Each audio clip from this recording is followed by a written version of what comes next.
जय हिंद दोस्तों, मैं सेबी पंजीकृत सलाहकार नहीं हूँ। वारी एनर्जी लिमिटेड में 6% की गिरावट आ रही है। ठीक है ना। हालांकि जस्ट अभी मार्केट ओपन ही हो रहा है, मार्केट भी फ्लैट ही ओपन हुआ है। तो वही बात है, इसका रिजल्ट एक नज़र में देखने से बहुत बढ़िया आ रहा है, लेकिन फिर भी गिरावट आ रही है। तो इसके रिजल्ट में क्या कमियां हैं, उनको हम लोग थोड़ा सा आज डिटेल में देखने की कोशिश करेंगे। और उसके बाद जो है बात करेंगे कि चार्ट पे कैसा इसका रिएक्शन आ रहा है, चार्ट कैसा बना हुआ है, और इस पे मैं आगे आप लोगों को क्या एनालिसिस मतलब बता रहा हूँ, और पहले मेरे क्या एनालिसिस थी, सब कुछ देखेंगे कुल मिला के। 6% की गिरावट, 166 पॉइंट की गिरावट है। 2570 रुपये के आसपास वारी एनर्जी आ चुका है यहाँ पे। आज इसमें अच्छा खासा वॉल्यूम ट्रेड हुआ है। 10 लाख तो अभी ट्रेड हो गया है 260 करोड़ रुपए का। 27% का डिलीवरी परसेंटेज भी आ रहा है। अब देखिए, इसका आज कॉन्फ्रेंस कॉल होने वाला है 11 AM पे, मतलब अभी से 2 घंटे बाद इनका जो है अर्निंग कॉल जो है शेड्यूल है। ठीक है ना। तो इनके मैनेजमेंट से सवाल जवाब जब होंगे, तो वहाँ पे हो सकता है कुछ ऐसा प्लान आगे का निकल के सामने आए या कुछ भी ऐसा।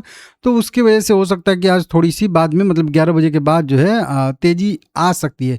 तो अगर आप सेल करने का मतलब विचार रख रहे हैं या सेल करना चाहते हैं इस गिरावट को देखते हुए, मैं बोलूँगा कि कॉन्फ्रेंस कॉल का कम से कम इंतजार आप लोग कर लीजिएगा प्लीज़। ठीक है ना। ये सही रहता है। कोई इवेंट है तो उसको हो जाने दीजिए। जब 6% गिर गया है तो 6% और गिर जाने दीजिए। ठीक है ना।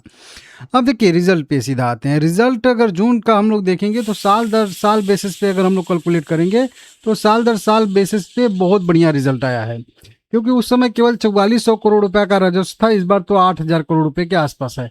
लगभग डबल नहीं हो गया है। खर्चा भी उसी तरीके से डबल हो गया है। ऑपरेटिंग प्रॉफिट भी बढ़िया है साल दर साल बेसिस पे। मार्जिन साल दर साल बेसिस पे 23 से घट के 18 हो चुकी है। तो साल दर साल बेसिस पे क्या निगेटिव है? मार्जिन। ठीक है ना। बाकी सब वैसे का वैसे ही है। नेट प्रॉफिट भी अगर देखेंगे हम लोग यहाँ पे तो पॉजिटिव है साल दर साल बेसिस पे। कुल मिला के साल दर साल बेसिस पे हर एक पैरामीटर पे देखोगे तो सब चीज़ सही है। बस एक चीज़ है कि मार्जिन घट गई है साल दर साल बेसिस पे। वहीं पे क्यू ऑन क्यू बेसिस पे रेवेन्यू भी घट गया है, तो खर्चा घटेगा ही घटेगा। ऑपरेटिंग प्रॉफिट भी घट गया है, मार्जिन भी घट गया है, अदर इनकम भी घट गया है। चलिए, इंटरेस्ट बढ़ गया है तो ये भी निगेटिव हो गया। डिप्रिसिएशन भी बढ़ गया है। प्रॉफिट बिफोर टैक्स भी घट गया है। टैक्स भी बढ़ गया है। वहीं पे नेट प्रॉफिट भी घट गया है। अर्निंग पर शेयर भी यहाँ पे घट गया है। मतलब यहाँ पे देख रहे हो आप लोग, हर एक चीज़ निगेटिव है पिछले क्वार्टर से। हर एक चीज़ बोल रहा हूँ, हर एक चीज़ निगेटिव है।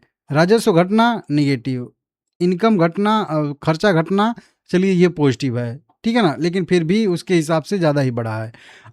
ऑपरेटिंग प्रॉफिट घटना निगेटिव, मार्जिन घटना निगेटिव, अदर इनकम घटना निगेटिव, इंटरेस्ट बढ़ना निगेटिव। ठीक है ना। डिप्रिसिएशन बढ़ना वो भी निगेटिव है। और प्रॉफिट बिफोर टैक्स घटना निगेटिव, टैक्स बढ़ना वो भी निगेटिव है। तो हर एक चीज़ देख सकते हो आप लोग, केवल खर्च को छोड़ के अगर देखें तो हर एक चीज़ निगेटिव है। फिर मार्केट कैसे बिलीव करेगा कि आगे ये कंटिन्यू करेगा?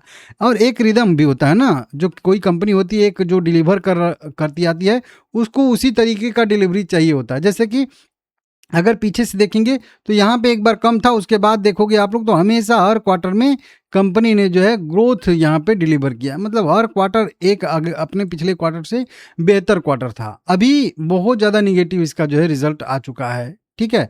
तो इसके वजह से इसमें आज गिरावट देखने के लिए मिल रही है। खास करके जो मार्केट का व्यू है वो मार्जिन पे है। मार्जिन घटना बहुत दिक्कत कर सकता है इसके लिए। ठीक है ना। क्योंकि इस समय देखिए 14-15% मार्जिन था, तो कितना है, केवल 100 करोड़ 300 करोड़ रुपया का आता था। इसी तरीके से अगर मार्जिन घट जाता है तो फिर दिक्कत आ जाएगा। फिर हाल में 23, 24, 25% तक का मार्जिन गया था। तो ये कुल मिला के कई सारी दिक्कतें हैं, इसके वजह से यहाँ पे दिक्कत देखने के लिए मिल रहा है। ठीक है ना। ब्रोकरेज रिपोर्ट भी आई हैं, ऐसा नहीं कि नहीं ब्रोकरेज रिपोर्ट नहीं आई हैं। 19 विश्लेषकों में से 14 ने बाय रेटिंग दी है, 1 ने होल्ड करने की सिफारिश किया और 4 अन्य ने सेल करने की सिफारिश दी है। अभी नुमामा की देखेंगे हम लोग, सॉरी नोमुरा की, तो नोमुरा ने कहा है कि कंपनी के पास मजबूत ऑर्डर बुक है, उससे जो है प्रदर्शन में वृद्धि की पर्याप्त संभावना है। मतलब नोमुरा को ऐसा लग रहा है कि आने वाले समय में अभी भी तेज़ी हो सकती है, मतलब अभी भी रिजल्ट बढ़िया डिलीवर करेगी कंपनी। नोमुरा ने वारी पे बाय रेटिंग बरकरार रखी है और 3750 रुपये का टारगेट रखा है, जिसका मतलब अर्थ है कि मौजूदा स्तर से 37% की बढ़ोतरी, और 6% अभी गिर गया है, तो मान के चलिए 6% और इसमें ऐड कर दीजिए 43% की बढ़ोतरी की संभावना कुल मिला के कह लीजिए कि नोमुरा को यहाँ पे दिख रही है, ठीक है ना।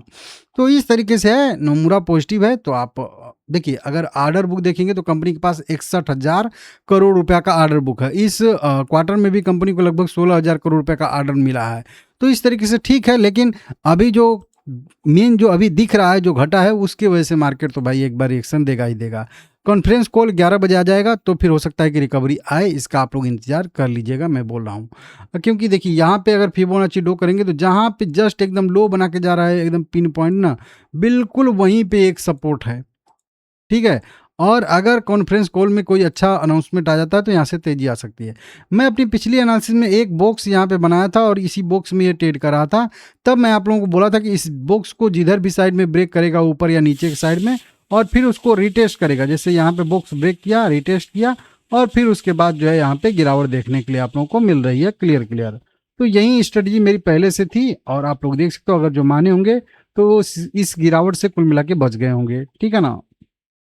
फिलहाल में ठीक है, अगर ये रेंज मतलब ये लेवल 2525 रुपये या 2550 रुपये वाला लेवल सस्टेन कर लेता है तो ठीक है, नहीं तो फिर और इसमें गिरावट की संभावना बन सकती है। और फिर नीचे ये लगभग कह लीजिए कि ये जो प्रीवियस लो है 2400, वहाँ पर भी जा सकता है, और वो ब्रेक करेगा तो फिर इसका जो है 2100 के आसपास भी सपोर्ट बनेगा।